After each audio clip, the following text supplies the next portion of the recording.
Il y a une sensation que tu connais bien, même si tu ne lui as jamais vraiment donné de nom. Ce n'est pas une pensée, pas une émotion claire. C'est une contraction dans la cage thoracique. Une respiration qui ne descend pas jusqu'au bout. Un souffle court, suspendu, comme si l'air de la pièce appartenait à quelqu'un d'autre. Tu es en apnée, mais tu continues de bouger, de travailler, de sourire. Tu attends. Ce n'est pas l'attente d'un message, d'un appel, d'un signe. C'est plus profond. Ton corps tout entier attend la permission de respirer à fond. Et cette permission, tu as l'impression qu'elle ne peut venir que de lui, de son silence qui s'étire, de son absence qui pèse plus lourd que n'importe quelle présence.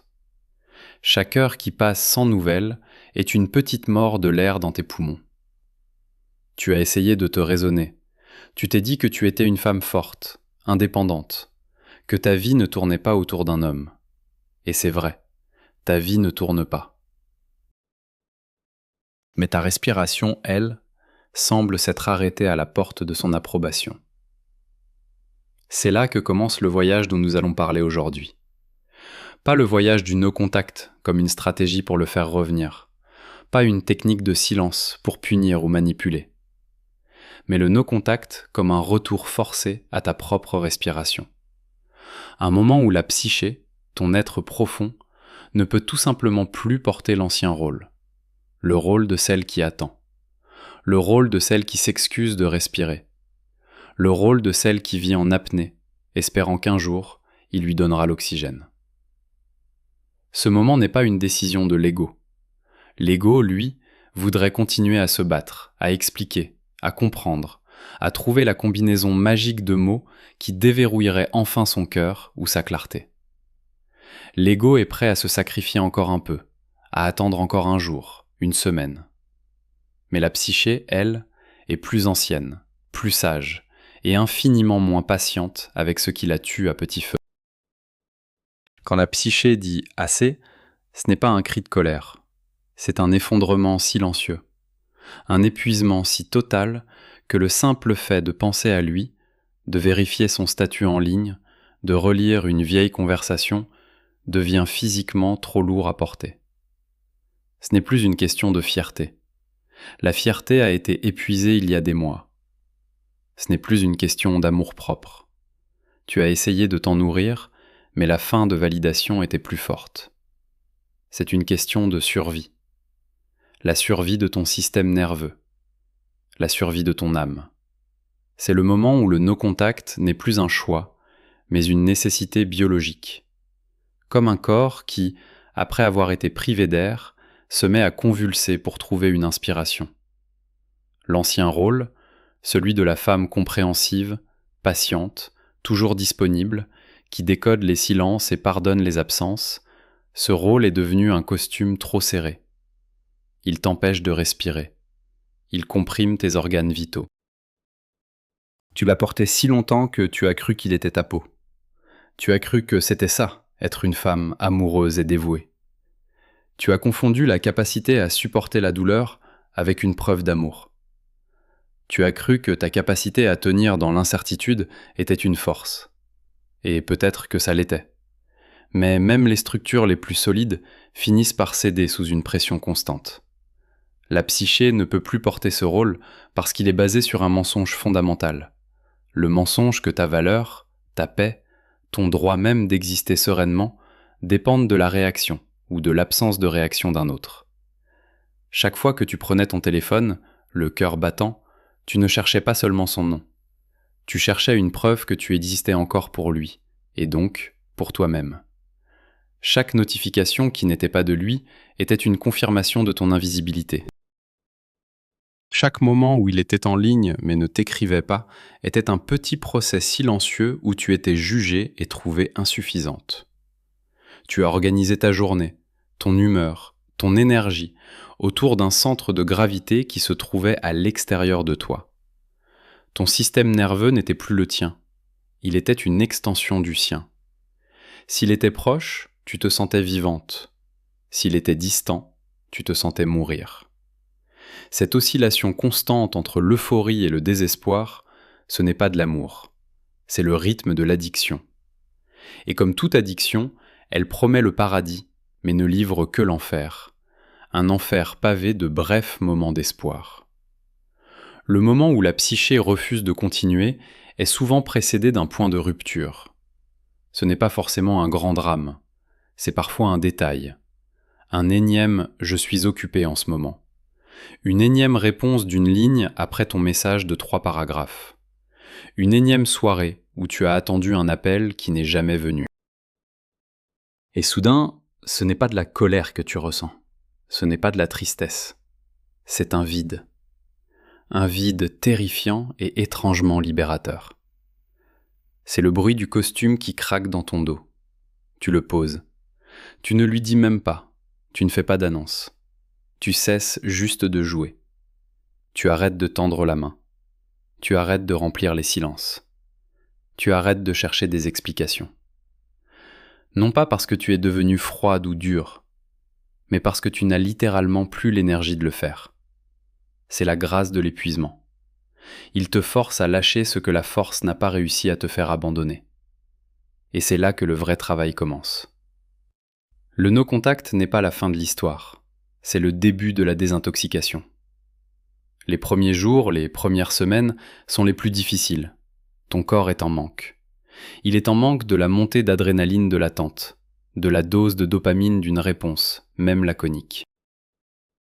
Ton esprit, habitué à tourner en boucle autour de lui, se retrouve soudain face à un silence assourdissant. Le tien. Tu vas être tenté, 100 fois par jour, de rompre ce silence, de juste prendre des nouvelles, de lui envoyer un mème drôle, de réagir à sa story, juste pour vérifier que la connexion existe toujours, juste pour soulager cette angoisse insupportable du vide. C'est la voix de l'ancien rôle qui crie, qui ne veut pas mourir. Il te dira que tu es trop dur, que tu vas le perdre pour de bon, que c'est toi qui sabotes tout. Il te rappellera tous les bons moments, toutes les promesses implicites, toute la magie que tu as cru sentir. Et c'est là que tu dois te souvenir de la sensation. Pas les pensées, pas les souvenirs. La sensation. La contraction dans ta poitrine. La respiration courte. Le sentiment de ne pas être chez toi dans ton propre corps. C'est ça, le prix de la connexion. C'est ça, le prix de l'ancien rôle. Et la question que la vie te pose maintenant est simple. Es-tu prête à payer ce prix à nouveau ? Le no-contact devient un retour à la respiration, quand tu cesses de le voir comme une action dirigée contre lui et que tu commences à le vivre comme une action pour toi, pour ton corps, pour ton système nerveux. Chaque fois que tu as l'impulsion de le contacter et que tu ne le fais pas, prends une grande inspiration. Consciemment. Fais descendre l'air jusqu'au fond de ton ventre. Sens tes pieds sur le sol. C'est ça, la nouvelle connexion que tu construis. Une connexion avec toi-même. Tu réapprends à respirer sans sa permission. Au début, chaque bouffée d'air te semblera volée, illégitime. Puis, peu à peu, tu t'habitueras. Tu découvriras que l'air a toujours été là, gratuit et abondant. C'est toi qui avais oublié comment le prendre. La psyché, en refusant de porter l'ancien rôle, t'a fait le plus grand des cadeaux. Elle t'a forcé à sortir de la pièce où l'air était vicié. Maintenant, tu es dehors. L'espace est immense, peut-être même effrayant. Mais pour la première fois depuis longtemps, tu peux respirer. Et cette respiration, personne ne peut te l'enlever. Elle est à toi. C'est le son de ton retour à la vie. Ce processus de sevrage n'est pas linéaire. Il y aura des jours où l'envie de retourner à la familiarité de la douleur sera si forte qu'elle te pliera en deux. La familiarité est une drogue puissante. Ton système nerveux a été câblé pour associer sa présence, même incertaine, à une forme de sécurité. L'inconnu de ta propre autonomie semble bien plus dangereux. C'est une illusion. La cage familière n'est pas plus sûre que la liberté inconnue. Elle est juste plus prévisible. Dans ces moments de faiblesse, l'ombre se manifeste. C'est toute la partie de toi que tu as réprimée pour maintenir l'ancien rôle. La colère d'avoir été si patiente pour rien. La honte de t'être sentie si dépendante. La jalousie envers ceux qui semblent avoir des relations simples et claires. Cette ombre n'est pas ton ennemi. Elle est une source d'énergie incroyable. C'est la gardienne de tes limites bafouées. Quand la colère monte, ne la repousse pas, accueille-la. Elle ne te dit pas de le haïr, elle te dit « Je ne tolérerai plus jamais d'être traité avec si peu de considération ». Quand la honte monte, ne te flagelle pas, accueille-la. Elle ne te dit pas que tu es stupide, elle te dit « Je ne me trahirai plus jamais pour l'approbation de quelqu'un d'autre ». Le no-contact te donne l'espace pour enfin écouter ses voix intérieures. Avant, tout ton espace mental était occupé par une seule question. Qu'est-ce qu'il pense ? Qu'est-ce qu'il ressent ? Maintenant, une nouvelle question peut émerger. Et moi ? Qu'est-ce que je pense ? Qu'est-ce que je ressens ? Tu vas commencer à remarquer des choses. Comment ton sommeil devient plus profond. Comment la nourriture a plus de goût. Comment tu peux regarder un film entier sans vérifier ton téléphone. Comment tu ris avec tes amis et que, pendant quelques heures, tu n'as pas du tout pensé à lui. Ce sont de petites victoires, mais elles sont monumentales. Ce sont les preuves que ton système nerveux est en train de se recalibrer. Il apprend qu'il peut trouver la paix et la joie en lui-même, sans stimulus extérieur. Si tu reconnais ce moment où le silence devient un espace, et non plus un vide, tu peux nommer ce qui est en train de naître.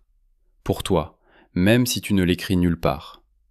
Est-ce la respiration, l'espace, la clarté ? Nommer, c'est commencer à posséder. Le rôle que ta psyché a refusé de porter n'était pas seulement celui de la petite amie patiente. C'était un archétype beaucoup plus ancien. C'est le rôle de Pénélope, qui tisse et défait sa toile en attendant Ulysse.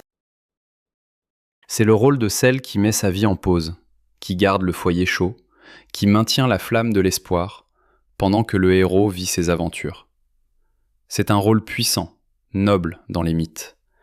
Mais dans la vie moderne, c'est une prison dorée. Ta psyché a refusé de continuer à défaire sa propre toile chaque nuit. Elle a refusé de continuer à sacrifier son propre progrès, sa propre aventure, pour maintenir une place pour quelqu'un qui n'est pas là. En cessant le contact, tu n'as pas seulement coupé un lien avec un homme. Tu as commencé à démanteler un mythe culturel profondément ancré dans l'inconscient féminin. Le mythe que l'attente est une forme d'amour. Parfois, l'attente est juste de l'attente. Et pendant que tu attends, ta vie passe. Tes projets, tes passions, tes amitiés, tout est mis en veilleuse, en sourdine, au cas où il appellerait. Tu vis une vie conditionnelle. Je ferai ce voyage quand notre situation sera claire. Je me lancerai dans ce projet quand je serai moins angoissée par lui. Je serai vraiment heureuse quand il se décidera enfin. Le no-contact brise le quand. Il te force dans le maintenant. Maintenant, sans lui, qui es-tu ? Maintenant, avec tout ce temps et cet espace mental libéré, que vas-tu en faire ? C'est une question terrifiante. Parce que pendant des mois, voire des années, il a été une excuse parfaite pour ne pas te poser les vraies questions. Sa confusion était un paravent pour ta propre peur de te lancer dans le vide de ta propre vie. C'est là que le travail devient plus subtil. Il ne s'agit plus seulement de ne pas lui écrire. Il s'agit de commencer à t'écrire à toi-même. De remplir les pages blanches de ta propre histoire. Qu'est-ce qui te fait vibrer en dehors de lui ? Qu'est-ce qui te met en colère, qui te passionne ? Quelle est la voix de ton animus, cette part masculine intérieure, qui n'est pas le juge critique qui a pris son visage, mais le partenaire intérieur qui t'encourage, qui te structure, qui te dit « tu peux le faire ». Le retour à la respiration est aussi un retour au corps. L'ancien rôle était une dissociation. Tu vivais dans ta tête, dans les scénarios, dans les interprétations. Ton corps, lui, ne faisait que subir le stress, l'anxiété, l'insomnie. Maintenant, tu peux réinvestir ton corps. Pas pour le rendre plus désirable pour lui, mais pour en faire ta maison. Marcher dans la nature et sentir le vent sur ta peau. Danser dans ton salon juste pour le plaisir du mouvement. Cuisiner un repas et savourer chaque bouchée. Ce sont des actes de résistance. Tu déclares à l'univers que ton corps n'est plus un temple qui attend son Dieu, mais un royaume dont tu es la reine. Cette reconquête est fragile. Elle sera testée. Oh, elle sera testée. C'est une loi immuable de la psyché. Juste au moment où tu commences à te sentir solide, juste au moment où tu as passé une semaine entière sans pleurer, sans te sentir en manque, l'épreuve arrive. C'est le test de fin de niveau. Et il ne prévient jamais. Le voilà. Le test. Tu es assise dans ton canapé, un soir. La journée a été bonne. Tu te sens calme, presque fière du chemin parcouru. La respiration est lente, profonde. Le téléphone est posé loin de toi, et ça ne te dérange même pas. Tu lis un livre, tu écoutes de la musique. Pour la première fois depuis une éternité, le silence n'est pas son absence, mais ta propre présence. Et puis, l'écran s'allume. Une vibration. Pas une de ces notifications fantômes que tu imaginais au début. Une vraie. Son prénom. Le temps se fige. Ton cœur, qui battait si paisiblement il y a une seconde, donne un coup si violent dans ta poitrine que tu as l'impression que tes côtes vont se briser. L'air est aspiré de tes poumons, d'un coup sec. Te voilà revenu au point de départ. L'apnée. La contraction. La montée fulgurante de cortisol et d'adrénaline. Ton corps n'a rien oublié. Il se souvient du circuit de la récompense et de la douleur avec une précision biochimique terrifiante. Avant même de lire le message, ton esprit s'emballe à une vitesse vertigineuse.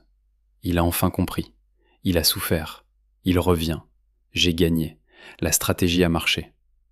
La voix de l'ancien rôle, que tu croyais morte et enterrée, se dresse comme un fantôme, plus puissante que jamais. Elle te crie de saisir cette chance, de ne pas la laisser passer. Tu prends le téléphone, les mains tremblantes. Le message est court, brutalement court. 2 mots. Ça va ? Pas de tu me manques, pas de je suis désolé, pas de pouvons-nous parler. Juste, ça va ? Une question qui ne lui coûte rien. Une clé passe-partout qu'il insère dans la serrure de ton système nerveux pour voir si elle tourne toujours. Et là, tu es à la croisée des chemins.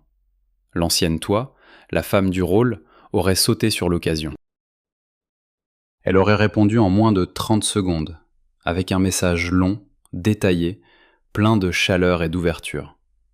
Elle aurait minimisé sa propre douleur. « Oui, ça va super, et toi ?» Pour ne pas lui faire peur, pour lui montrer qu'elle est toujours cette femme cool et compréhensive. Elle aurait vu dans cette question banale la promesse de tout ce qu'elle désirait. Elle aurait passé les 3 heures suivantes à fixer son téléphone, le ventre noué, attendant une réponse qui, probablement, ne serait qu'un cool ou un simple vu. Elle aurait sacrifié sa paix retrouvée pour une miette d'attention. Mais tu n'es plus tout à fait cette femme. Tu sens la panique monter, le désir irrépressible de répondre, de le récupérer, de le verrouiller. Mais tu sens aussi autre chose. Une nouvelle sensation, plus faible mais distincte. Une lassitude, une voix intérieure qui murmure « Vraiment ? On va recommencer ce cirque ?» C'est la voix de ta psyché, celle qui a refusé le rôle. Elle n'est pas en colère, elle est juste fatiguée. Fatiguée de ce jeu. Alors tu fais quelque chose de radical. Tu ne réponds pas. Tu ne bloques pas son numéro avec rage. Tu ne jettes pas ton téléphone contre le mur. Tu le poses, doucement, écran retourné, sur la table basse. Et tu te concentres sur une seule chose, ta respiration. Tu inspires, l'air est difficile à trouver, il est mince, plein d'échardes. Tu expires, le souffle est tremblant. Tu recommences. Inspire, l'image de son nom sur l'écran clignote derrière tes paupières. Expire. La peur de le perdre pour toujours te serre la gorge. Inspire. La colère de son audace, de sa désinvolture, te chauffe le visage. Expire. La tristesse de réaliser à quel point ce lien est déséquilibré te pique les yeux. Tu respires à travers tout ça. Tu ne cherches pas à faire disparaître les émotions. Tu leur permets d'être là, mais tu ne les laisses plus prendre le contrôle de tes doigts, de tes actions. Tu restes assise avec l'inconfort. C'est la nouvelle compétence que tu as acquise. la tolérance à l'incertitude. Ce n'est pas un jeu, ce n'est pas la règle des 3 jours, ce n'est pas une tentative de le rendre fou, c'est un acte de souveraineté. Tu te donnes le temps de laisser la vague chimique de l'ancienne addiction passer, le temps de te reconnecter à ton centre, à cette paix que tu as mis tant de temps à construire, le temps de te demander « Qu'est-ce que je veux, moi ?» Pas l'ancienne moi, mais celle que je suis en train de devenir. Peut-être que tu répondras demain. Un simple « Oui, ça va, merci, j'espère que toi aussi ». Poli, mais fermé. Un message qui ne laisse aucune prise. Ou peut-être que tu ne répondras jamais. Parce que tu réalises que son « ça va » n'était pas une question. C'était un test. Il testait son accès. Et en ne répondant pas immédiatement, tu ne lui as pas seulement refusé l'accès à toi. Tu t'es prouvé à toi-même que la gardienne de ton espace intérieur, c'est toi. Et que ta paix n'est plus à la disposition de quiconque se présente à la porte sans y avoir été invité avec clarté et respect. Ce soir-là, tu as peut-être l'impression d'avoir perdu une chance.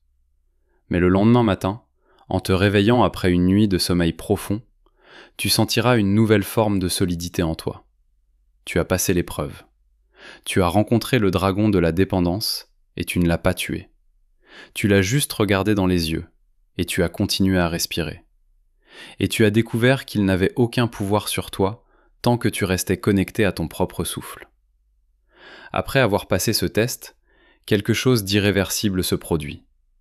Ce n'est pas que tu ne l'aimes plus ou que tu ne penses plus à lui. C'est que son existence et la tienne ont cessé d'être fusionnées. Il y a maintenant de l'air entre vous, un espace sain. Tu peux penser à lui avec tendresse, avec tristesse même, mais son souvenir ne déclenche plus la cascade de panique et de besoin. Il redevient une personne, avec ses propres failles et ses propres peurs, et non plus le détenteur de ton bonheur. Tu commences à faire la distinction cruciale entre le retour et la maturité. Son « ça va » était une tentative de retour. Un retour à l'accès, à la familiarité. Peut-être même un retour dicté par la solitude ou l'ennui. Ce n'était pas une offre de maturité. La maturité, ce serait un message qui dit « Je sais que je t'ai fait du mal. Je comprends pourquoi tu as pris tes distances. J'ai réfléchi et je voudrais, si tu es d'accord, te parler de ce qui s'est passé. Je respecterai ta décision si tu refuses. » Tu vois la différence ? L'un prend, l'autre offre. L'un teste, l'autre assume. L'ancien rôle t'aurait fait prendre le premier pour le second. La nouvelle toi sait qu'elle ne doit plus jamais se contenter d'une simple tentative de retour. Elle mérite la maturité. Et si la maturité ne vient pas, elle préfère sa propre compagnie. Le no-contact, qui a commencé comme une réaction de survie, se transforme alors en une philosophie de vie. Il ne s'agit plus de ne pas le contacter, lui. Il s'agit de ne plus contacter tout ce qui te diminue, tout ce qui te fait douter de ta valeur, tout ce qui te demande de te taire pour être aimé. C'est un no-contact avec ton propre critique intérieur, un no-contact avec la tendance à te surexpliquer, un no-contact avec le besoin de plaire à tout prix. Le rôle que la psyché ne pouvait plus porter, c'était le rôle de celle qui attendait passivement. Mais en le quittant, tu n'es pas devenue une femme agressive ou amère. Tu es devenue une femme active. Tu es l'actrice de ta propre vie. Tu ne subis plus, tu choisis. Et que se passe-t-il si, après tout ce chemin, il revient avec maturité ? Que se passe-t-il s'il fait le travail, s'il comprend, s'il vient avec une offre claire et assumée ? C'est le paradoxe magnifique de ce voyage. C'est seulement lorsque tu n'as plus besoin qu'il revienne pour être complète que tu es enfin prête à l'accueillir, s'il se présente de la bonne manière. Tu le rencontreras non pas comme une naufragée qui s'accroche à une bouée, mais comme la capitaine de ton propre navire, qui décide si oui ou non elle veut accueillir ce passager à bord. Ton choix ne sera plus dicté par la peur du vide, mais par le désir d'expansion. La question ne sera plus « est-ce qu'il peut me sauver de ma solitude ?» mais « est-ce que sa présence ajoute de la valeur à la vie que j'ai déjà construite ?» Mais la finalité de ce processus n'est pas son retour, c'est le tien. Le retour à ton corps, à ton souffle, à ta valeur intrinsèque. C'est la fin du mythe selon lequel quelqu'un d'autre détient les clés de ta prison. Tu as toujours eu la clé. Tu avais juste oublié que la porte s'ouvrait de l'intérieur. Le no-contact n'était pas le silence que tu lui as imposé. C'était l'espace que tu t'es accordé pour enfin entendre ta propre voix. Et maintenant que tu l'as entendue, tu ne pourras plus jamais la faire taire. Si ce voyage vers ta propre respiration te parle, si tu sens que ta paix n'est plus négociable, tu peux laisser une phrase dans cet espace. Pas pour lui, pas pour les autres. Une phrase pour toi. Une phrase comme « Ma respiration m'appartient » ou simplement « Je respire ». C'est un point final à l'ancien rôle et le premier souffle du reste de ta vie.